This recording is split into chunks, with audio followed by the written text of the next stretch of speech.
This is Democracy Now!, democracynow.org, The War and Peace Report. I'm Mimi Goodman. As tens of millions in the United States live under heat alerts this week, we look at conditions faced by those in prisons and jails.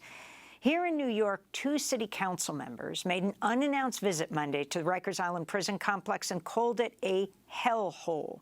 Tiffany Caban's district includes Rikers, and in a statement she described, quote, New Yorker after New Yorker languishing in intake for day after day with no air conditioning in the middle of a severe heat wave and generally a persistent wave of what in the outside world would be seen as an emergency, taking a week or two to address inside the facility.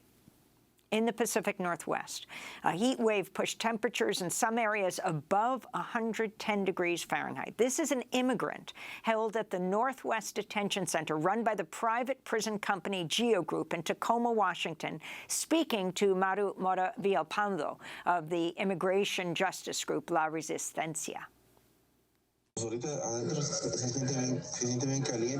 Right now it feels very hot, and the guards don't want to switch the hours we go out to the yard.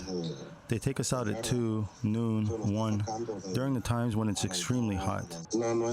There's no shade, and they leave us out there for an hour. And when you go back inside, do the guards give you water? No, not at all. What if you ask them for water? There's a water fountain outside, but the water comes out very hot. If we want to take a shower or freshen up, the water in the bathrooms and the shower comes out boiling hot. This comes as a new report by the Texas Prison Community Advocates and the Hazard Reduction and Recovery Center at Texas A&M University finds 13 states do not have universal air conditioning in state prisons. This includes Texas, where most prisons are not fully air-conditioned. One Texas prisoner described the environment of extreme heat and the COVID-19 pandemic as a living hell. For more, we're joined from Austin, Texas, by Keri Blakinger, investigative reporter based in Texas, covering criminal justice and injustice for the Marshall Project, where she's their first formerly incarcerated reporter. We just interviewed her on her new memoir called Corrections in Ink, and she's been documenting conditions during this latest heat wave. Welcome back to Democracy Now!, Keri. What have you found? One of the things that was different this year is that, first of all, Texas prisons are far more understaffed than they have been in the past. So some of the basic things that would be done to mitigate the heat in past years aren't available necessarily this year. There aren't necessarily enough staff on hand to be letting people out for showers as much, or letting them outdoors as much, or, doing things like providing ice and things like that. So although heat has been an ongoing issue in Texas, this year it's exacerbated by a staffing crisis that's been, years in the making. So if you can talk about what that means, both when you don't have enough staff and give us examples in different prisons. I mean, we're not talking about someone who can go take a cold shower whenever they want to. We're not talking about someone who can move from, 3-digit temperatures, over 100-degree temperature to a cooler place. These are incarcerated people. Right. And, they're stuck in their cells, and it's been bad enough that this year I've actually had staff reaching out to me, giving me tips. That their tip is simply that they're concerned about the prisoners. There was one who called me the other day and said that, she had this hot tip for me, and her tip was, it's inhumane. Like that was it. She just wanted to say it was inhumane the way that the prisoners are being stuck in these conditions. And I know that when I'm asked about this, a lot of times I'll have people say, oh, well, there's a lot of schools that aren't air conditioned.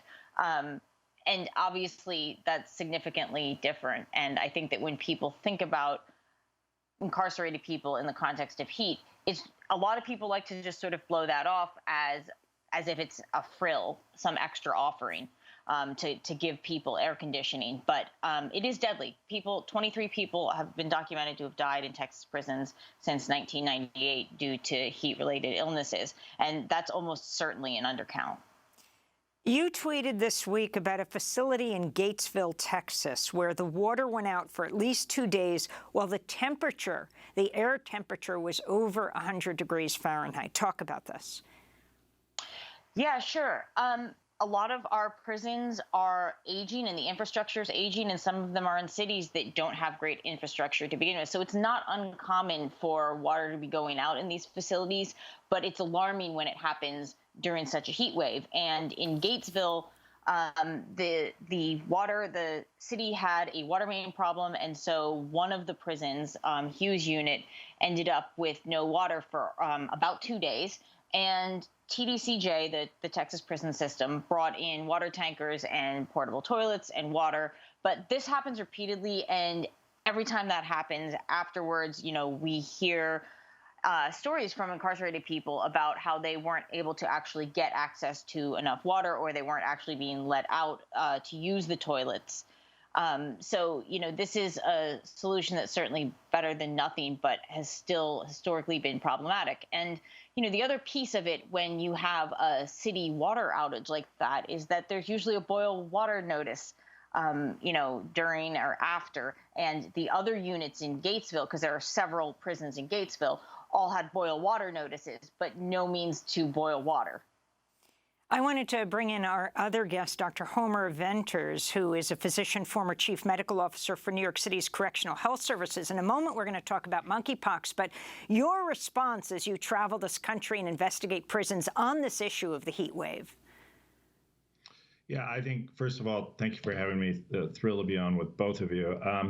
This is a drastically underappreciated problem. And one of the most basic tools, which is to understand who are the heat-sensitive people who are in a jail or a prison or detention center, is almost never undertaken. So when it gets over 85 degrees in a living space, the risk of death and serious illness from that high heat condition is different. But the medical staff, the medical services in these places know who are the people that are more likely to die or get sick, and they almost never identify people as being heat sensitive and focus on making sure they are okay, get them into air-conditioned settings. So this is a problem all over the country as more and more places that historically don't have high heat days do and aren't prepared to take the mitigation efforts, on top of the long-standing problems in places that Keri was just talking about. Well, I want to thank Keri Blakinger for being with us. Again, her new book is called Corrections in Ink. She's the first formerly incarcerated reporter at the Marshall Project.